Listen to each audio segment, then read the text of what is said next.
गया था, इसलिए वो अकेली ही रहती थी और घर में गोलगप्पे बनाकर उन्हें बेचकर ही उसका घर चलता। एक दिन गीता अपने गोलगप्पे का ठेला लेकर गांव के बाजार जा रही होती है। रुको जरा गोलगप्पे वाली। बोलिए साहब, कैसे गोलगप्पे खिलाऊं, तीखे या मीठे? एक बार मेरे हाथ के गोलगप्पे खाओगे तो खाते ही जाओगे साहब। यार ये तो दिखने के साथ साथ कितनी मीठी मीठी बातें भी करना जानती है? साहब बेकार में मेरा टाइम क्यों खराब कर रहे हो? गोलगप्पे खाने हैं या फिर मैं जाऊँ यहाँ से? तुम तो नाराज ही हो गई। अच्छा खिलाओ गोलगप्पे।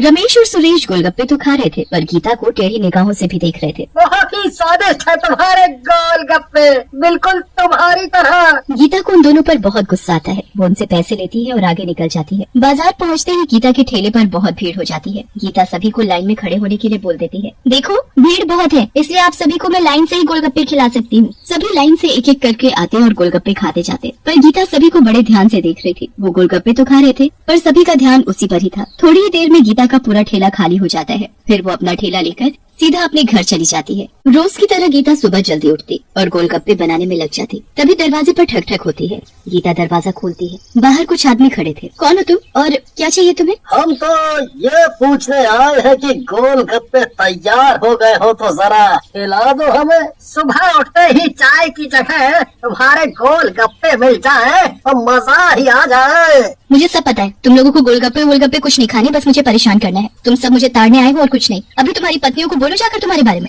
गीता रानी तुम तो नाराजी हो गई हैं? अभी तो हम जा रहे हैं पर तुम्हारे बनाए गोलगप्पे तो हम जरूर खाएंगे। फिर सभी वहाँ से चले जाते हैं। गीता दरवाजा बंद कर लेती है और बहुत रोती है। हे भगवान, भरी जवानी में तूने मेरे पति को छीन लिया। मुझे भी क्यों नहीं मार दिया तूने? मार दे मुझे, अब नहीं सहा जाता मुझसे। ऐसे इंसानों के बीच मुझे नहीं रहना। गीता दौड़ते हुए पहाड़ी पर जाती है और वहाँ से कूदकर अपनी जान दे देती है। पर मरने के बाद वो चुड़ैल बन जाती है। मरने से पहले मैं कितनी सुंदर थी और अब देखो मैं कितनी बदसूरत हो गई। शायद ये रूप मुझे उन सभी से बदला लेने के लिए ही मिला है। अब मैं किसी को नहीं छोड़ूंगी, सबको मार दूंगी। चुड़ैल सीधा अपने घर जाती है और घर पहुँचकर वो एक बहुत बड़ा गोलगप्पा बनाती है और उसे वहीं घर में छिपा देती है। सुबह होते ही चुड़ैल पहले तो घूंघट से अपना चेहरा ढक लेती है, फिर अपना ठेला लेकर बाजार निकल जाती है। बाजार पहुंचकर ओ गीता रानी, ये इतना बड़ा घूंघट डालकर अपने इतने सुंदर चेहरे को क्यों छुपा रखा है? वो इसलिए छिपा रखा है क्योंकि सुबह गोलगप्पे बनाते समय मेरे चेहरे पर तेल की छींटे पड़ गई। डॉक्टर ने बोला है जब तक ठीक नहीं हो जाती मुंह ढक कर ही रहना। अच्छा तो ये बात है। अब तुम मुझे गोलगप्पे खिलाओ जल्दी। आज से मैं सभी को मुफ्त में गोलगप्पे खिलाया करूंगी। तुम्हें जितने खाने हैं उतने खा सकते हो। और हाँ, घर पर आओगे तो अपने मुलायम हाथों से गोलगप्पे खिलाऊंगी। चुड़ैल की ये बात सुनकर रमेश की तो जैसे होश ही उड़ गए। घर पर? ठीक है फिर मैं शाम को आ जाऊंगा तुम्हारे घर, तुम्हारे हाथ से गोलगप्पे खाने। फिर क्या था, शाम होते ही रमेश चुड़ैल के घर पहुंच जाता है। गीता रानी, ये तुम्हारे घर में इतना अंधेरा क्यों है? जरा बत्ती तो जलाओ।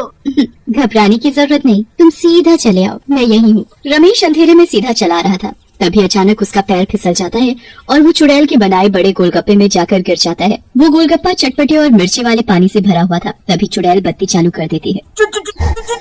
चुड़ैल और ये इतना बड़ा गोलगप्पा, ये सब क्या है? अरे कोई मुझे बचाओ, यहाँ से निकालो। मुझे शायद तुमने पहचाना नहीं, मैं वही तुम्हारी गीता रानी हूँ और मैं मर चुकी हूँ। मैं तुमसे बदला लेने आई हूँ वापस, चुड़ैल बनकर। चुड़ैल रमेश को उस बड़े से गोलगप्पे में डुबा डुबा कर मार देती है। अगले दिन चुड़ैल फिर से गांव के बाजार जाती है अपना गोलगप्पे का ठेला लेकर। तभी ठेले पर महेश आ जाता है। आज तुम इतने बड़े घूंघट में कुछ हजम नहीं हुई। आज मेरा मन बहुत अच्छा है, इसलिए मैंने सोचा था जो मेरे ठेले पर सबसे पहले आएगा उसे अपने हाथों से गोलगप्पे खिलाऊंगी। महेश को बिल्कुल भी पता नहीं चला कि वो अब गीता नहीं चुड़ैल है। वो तो चुड़ैल की बात सुनकर मन ही मन बहुत खुश हो रहा था। मुझे पता है, सबसे पहले मैं ही आया हूँ तुम्हारे ठेले पर, है ना? सच सच बोलना। तुमने बिल्कुल सही कहा। ऐसा करते हैं कि तुम मेरे घर चलो, मैं वहीं तुम्हें आराम से बैठकर अपने हाथों से गोलगप्पे खिलाऊंगी। फिर क्या था, चुड़ैल आगे आगे और महेश उसके पीछे पीछे चला जा रहा था। घर पहुंचते ही महेश गोलगप्पे खाता जाता है, बस खाता जाता है। खाते खाते उसका पेट बहुत मोटा हो जाता है। गीता रानी बस करो, अब पेट में बिल्कुल भी जगह नहीं बची। अगर मैंने एक और खा लिया तो मेरा पेट ही फट जाएगा। यही तो मैं चाहती हूँ। तभी चुड़ैल अपने ऊपर से घूंघट हटाकर उसे अपना चुड़ैल का रूप दिखाती है। फिर उसे गुस्से में उस बड़े से गोलगप्पे में फेंक देती है। ये सब क्या है? चुड़ैल हो, गीता कहाँ गई? अब बचाओ बचाओ, कोई बचाओ मुझे, मैं डूब रहा हूँ। मर, अब डूब डूब कर मर, और मैं कौन हूँ ये तुझे ऊपर जाकर पता चल जाएगा।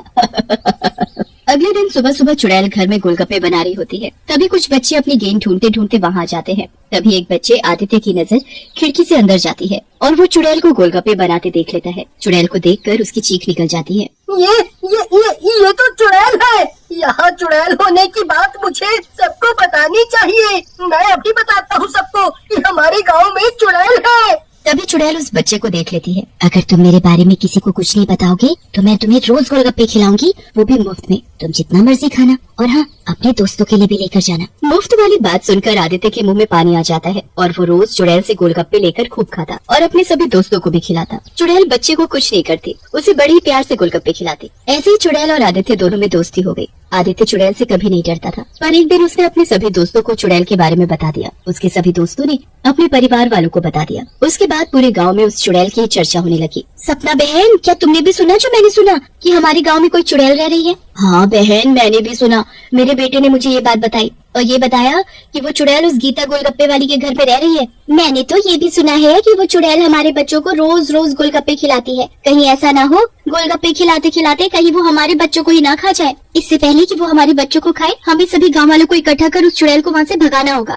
गांव की सभी औरतें अपने साथ गांव के सभी आदमियों को भी मिला लेती हैं और वहां से सीधा उस गीता के घर पहुंचती हैं। ओ चुड़ैल, हमें तेरे बारे में सब पता चल गया है, बाहर निकल, आज हम तुझे इस गांव से भगाने आए हैं। तभी चुड़ैल घर से बाहर आ जाती है। तुम लोगों को आखिर मेरे बारे में पता चल ही गया, पर तुम सब कान खोल कर सुन लो। मैं यहाँ अपना बदला लेने आई हूँ और बदला लेकर ही रहूंगी। उसके बाद मैं चुपचाप यहाँ से चली जाऊंगी। तुम हम सबको खा जाओ, यही तुम्हारा बदला है ना? पहले तो तुम उस गीता को निकालो बाहर, उसी ने तुम्हें अपने घर में घुसाया है। सबसे पहले हम उसे ही इस गांव से बाहर भगाएंगे।